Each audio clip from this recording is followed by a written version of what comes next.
মেয়ে আমার জন্য খাবার সাজিয়ে নিয়ে আসছে। এটা হচ্ছে কি চা নিয়ে আসছে। আম্মু এটা কি আনছো আমার জন্য? এটার মধ্যে কি? কাগজ? চা। ও আচ্ছা আচ্ছা, আমি এখন চা খাবো।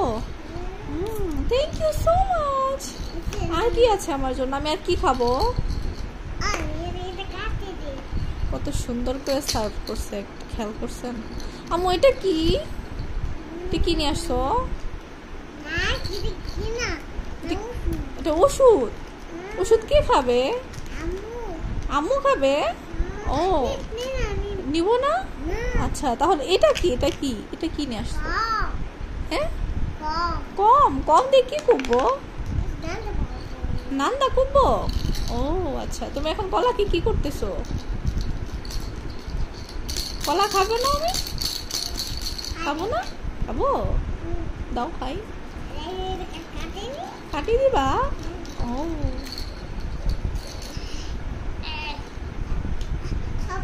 ও অনেক শক্ত। আচ্ছা দেখি তো, আমি একটু খাই। অনেক টেস্টি ছিল। আর কিছু আছে খাবার? ও থ্যাংক ইউ। আচ্ছা আমার পেট ভরে গেছে, আলহামদুলিল্লাহ। আলহামদুলিল্লাহ আমার পেট ভরে গেছে। তুমি খাইছো? তুমি খাইছো? চকলেট। ও আচ্ছা, এটা কি আম্মু? এটা কি? লাইট। ও লাইট দিয়ে কি করো? ও আচ্ছা আচ্ছা। ও ও ও মাশাআল্লাহ, অনেক সুন্দর। Thank you. আমি নামাজ পড়তেছিলাম আর আমার বাচ্চা এখানে একা একা আমার জন্য আর কি ও খাবার নিয়ে ওয়েট করতেছে যে কখন আমার নামাজ শেষ হবে আর আমাকে খাওয়ার জন্য দিবে। তো এখন আমাকে খাওয়া নেই, নিচে খাইতেছে। তো আমরা যখন ছোট ছিলাম তখন কিন্তু আমরা এরকম করে খেলাধুলা করতাম একা একা বসে।